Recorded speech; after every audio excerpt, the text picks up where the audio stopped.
తెలంగాణ రాష్ట్రం ఏర్పడిన తర్వాత 10 సంవత్సరాల కాలంలో ఒక కుటుంబ పాలన విముక్తి కోసం తెలంగాణ రాష్ట్రంలో ఉన్న సబ్బండ వర్గాలు ఏ తరహాలో రోడ్లపైకి వచ్చి ఉద్యమాలు చేసిరో మనం చూస్తాం.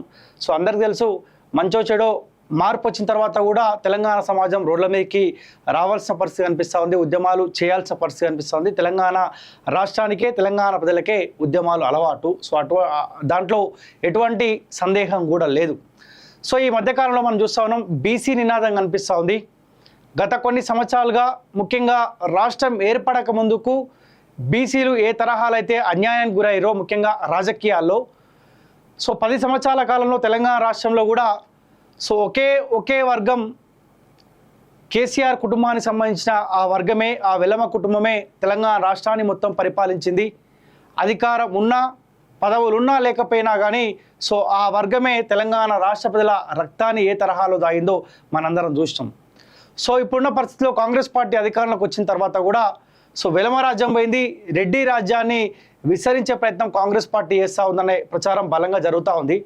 అందుకే బీసీలలో కొంత చైతన్యం కనిపిస్తూ ఉంది.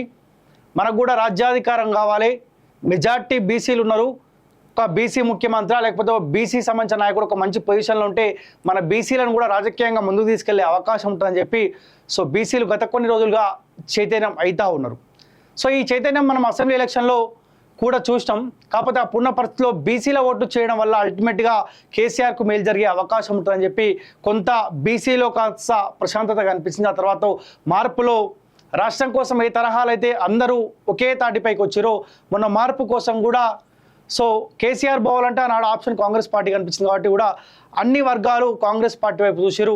మంచో చెడో కాంగ్రెస్ పార్టీ చేస్తుందా చేదా విషయం పక్క పెడితే ఆనాడు కేసీఆర్ ఓడిపోవాల్సిన అవసరం ఉండే, అధికారానికి దూరం కావాల్సిన అవసరం ఉండే కాబట్టి ఆనాడు కాంగ్రెస్ పార్టీకి అన్ని వర్గాలు ఓట్లు వేస్తే కాంగ్రెస్ పార్టీ అధికారంలోకి వచ్చింది. ముఖ్యంగా కాంగ్రెస్ పార్టీ అధికారంలోకి వచ్చిన తర్వాత కులగణన చేస్తాం, 42% రిజర్వేషన్ బీసీలకు కల్పిస్తాం రాజకీయాల్లో అన్న ప్రస్తావన కాంగ్రెస్ పార్టీ తీసుకొని వచ్చింది. ఇప్పుడు ప్రజలు కూడా, ముఖ్యంగా బీసీ నాయకులు కూడా పార్టీలకు అతీతంగా ఏ హామీ అయితే కాంగ్రెస్ పార్టీ ఇచ్చిందో కులగణన చేసి తీరుతాం, స్థానిక సంస్థల ఎలక్షన్ లోపు అని ఏదైతే కాంగ్రెస్ పార్టీ చెప్పిందో ఆ డిమాండ్కి అనుగుణంగా కాంగ్రెస్ పార్టీ కట్టుబడి ఉండాలి. ముఖ్యంగా రాహుల్ గాంధీ తెలంగాణ రాష్ట్రానికి వచ్చి ఈ హామీ ఇచ్చారు కాబట్టి ఈ హామీకి కట్టుబడి ఉండాలని చెప్పి నిరాహార దీక్షలు కావచ్చు, మీటింగ్లు కావచ్చు, ఇట్లా ఏర్పాటు చేసుకుంటా ఉన్నారు.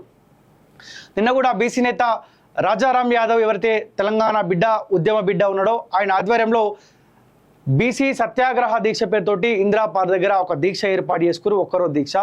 పార్టీలకు అతీతంగా అందరూ హాజరయ్యారు. శ్రీనివాస్ గౌడ్ కావచ్చు, లేకపోతే కాంగ్రెస్ పార్టీ నుంచి తీన్మార్ మల్లన్న కావచ్చు, బీఆర్ఎస్ పార్టీ నుంచి కొంతమంది నాయకులు, పార్టీలకు అతీతంగా ఆర్ కృష్ణయ్య కావచ్చు, ఇట్లా పార్టీలకు అతీతంగా అందరూ హాజరయ్యారు. అందరి నినాదం ఒకటే కనిపిస్తూ ఉంది, స్థానిక సంస్థ ఎలక్షన్ల కంటే ముందు కులగణన చేసి తీరాల్సిందే, రాజకీయాల్లో బీసీలకు రిజర్వేషన్ కల్పించాల్సిందే. గత ప్రభుత్వంతో పోల్చుకుంటే ఇప్పుడు ఏ 42% అయితే మీరు రాజకీయాల్లో బీసీలకు అవకాశం కల్పిస్తా అని చెప్పారో ఆ అవకాశం కల్పించాల్సిందని చెప్పి ప్రధానంగా వాళ్ళ డిమాండ్ కనిపిస్తూ ఉంది. కాంగ్రెస్ పార్టీ కూడా ఏ ఆశయాల కోసం మీ పార్టీకి అవకాశం ఇచ్చారో ఆ ఆశయాలకు మీరు ఇచ్చిన హామీలకు అనుగుణంగానే కాంగ్రెస్ పార్టీ పనిచేయాల్సిందిగా రిక్వెస్ట్ చేస్తూ ఉన్నా. తీన్మార్ మల్లన్న పట్టభద్రుల ఎమ్మెల్సీగా ఆయన కాంగ్రెస్ పార్టీ సంబంధించిన నాయకుడిగా కొనసాగుతూ ఉన్నాడు. మొన్న జరిగిన తాజ్ కృష్ణ హోటల్లో కూడా ఆయన లైన్ చేంజ్ అయినట్టు మాత్రం స్పష్టంగా అనిపిస్తుంది. రేవంత్ రెడ్డి టార్గెట్గా, ముఖ్యంగా బీసీల ప్రయోజనాల కోసం ఆయన తీసుకున్న లైన్ అయితే కనిపిస్తుంది. నిన్న కూడా అదే మాట కట్టుబడి ఉన్న బీసీలు ఏ క్షణమైనా పిలుపునిస్తే తీన్మార్ మల్లన్న నీ ఎమ్మెల్సీ పదవి వదులుకో అంటే అదే క్షణం ఆ తీన్మార్ మల్లన్న ఎమ్మెల్సీ పదవిని కాంగ్రెస్ పార్టీ ముందు రాజీనామా లెటర్ పంపించి బీసీల కోసం నేను ముందుంటా, బీసీలు పార్టీలకు అతీతంగా రాజీనామాలకు సిద్ధం కావాలని చెప్పి ఒక పిలుపునిచ్చిండు. ఆయన లైన్ అయితే స్పష్టంగా అనిపిస్తూ ఉంది. తాజ్ కృష్ణలో జరిగే మీటింగ్ కంటే ముందే నేను ఒక మాట చెప్పిన, పెద్దపల్లి రాజన్న నేటి మాట నేటి మాట చదివేటప్పుడు కూడా చెప్పిన. మంచో చెడో తీన్మార్ మల్లన్న ఏ తరహాలు అయితే 10 సంవత్సరాల కాలం పాటు సోషల్ మీడియా వేదికగా ఒక కుటుంబ పాలన అరాచకాలని ఎత్తిచూపే ప్రయత్నం చేసిండో, ఒక ప్రశ్నించే గొంతుకగా, మంచో చెడో ఎమ్మెల్సీ అయినా సరే కాంగ్రెస్ పార్టీ పైన విపరీతమైన వ్యతిరేకత వస్తున్న నేపథ్యంలో ఆ వ్యతిరేకత తీన్మార్ మల్లన్న పైన వ్యక్తిగతంగా పడొద్దు అన్న ఆలోచనలో తీన్మార్ మల్లన్న ఉండే ఉంటాడు.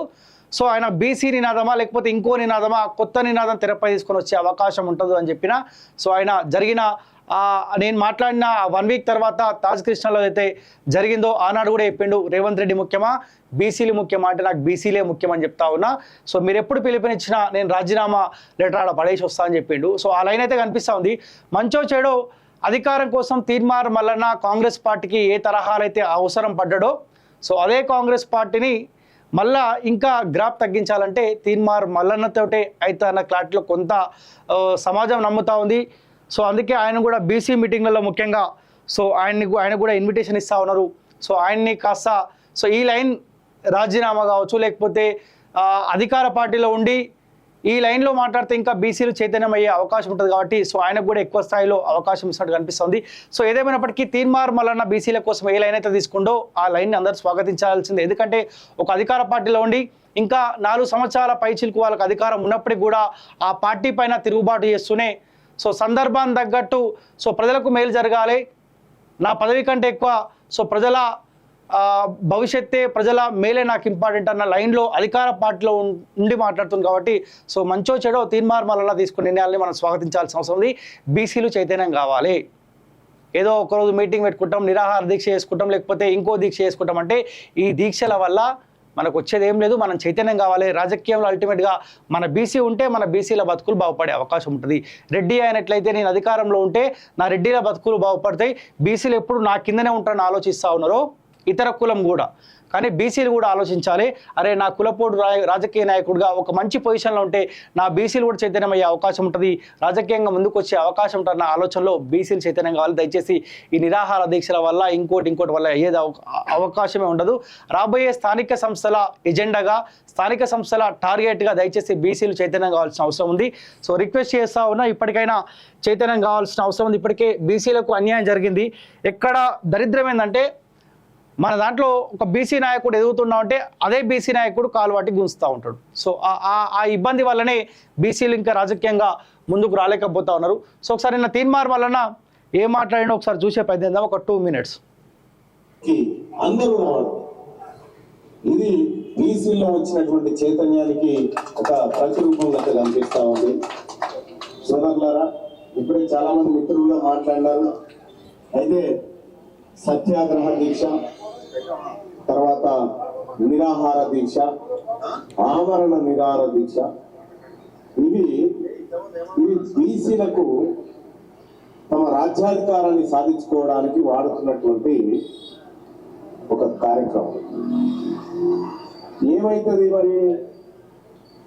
నిరాహార దీక్ష చేస్తే మనసంటే వెళ్తుంది, బాగా తిని యుద్ధానికి పోదాం పని.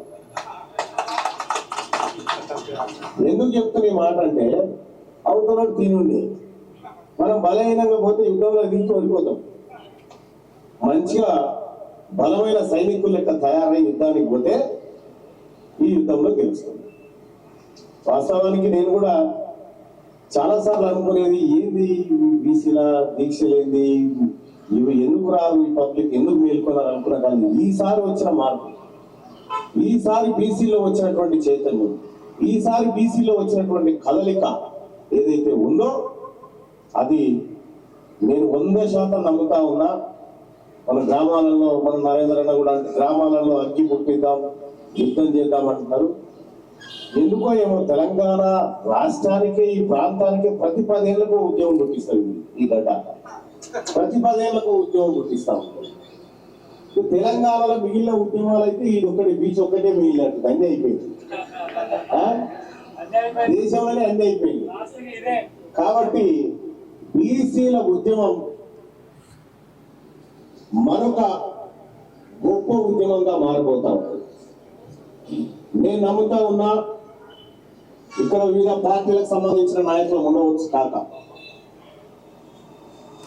నాకు బీసీలే ముఖ్యమని మొన్ననే ప్రకటించిన పార్టీ కంటే ముందు ఇక్కడ ఉన్న నాయకులు కూడా పార్టీ తర్వాత ఫస్ట్ బీసీలు అన్న విషయాన్ని గుర్తుపెట్టుకోవాల్సిన మీ అందరికీ సూచన చేస్తా ఉన్నాం. సో తీర్మార్ వలన ఒక క్లారిటీలో ఉన్నట్టు మాత్రం స్పష్టంగా అనిపిస్తూ ఉంది. పార్టీలు పక్కకు పెట్టండి, సో బీసీల కోసం ఒక అడుగు ముందుకేసి యుద్ధం చేద్దాం. సో తిండి తినక అవసరం లేదు, బలంగా తిని సో బలహీనం కాకుండా బలమైన నాయకులను ఎవరైతే చెప్పుకుంటూ వాళ్ళపైన బలమైన పోరాటం చేద్దామన్న లైన్లో ఆయన కనిపిస్తూ ఉంది. సో నాకున్న అంచనా మంచో చెడో తీన్మార్ మల్లన్న అతి త్వరలో ఒక నిర్ణయం కూడా తీసుకోబోతుందని చెప్పి నాకున్న ఇన్ఫర్మేషన్. మరి ఆయన తీసుకుంటాడా, లేకపోతే ఆయన తీసుకున్న నిర్ణయానికి, ఆయన చేసే ఆ పోరాటానికి, అధికార పార్టీలో ఉండే పోరాటానికి బీసీలు ఏమన్నా ఆయనకు ముందు స్థాయిలో ఉండి సపోర్ట్ చేసే ప్రయత్నం చేస్తారా చూడాల్సిన అవసరం ఉంది. సో ఏదేమైనప్పటికీ తీన్మార్ మల్లన్న ఒక క్లారిటీలో ఉన్నట్టు మాత్రం స్పష్టంగా కనిపిస్తుంది.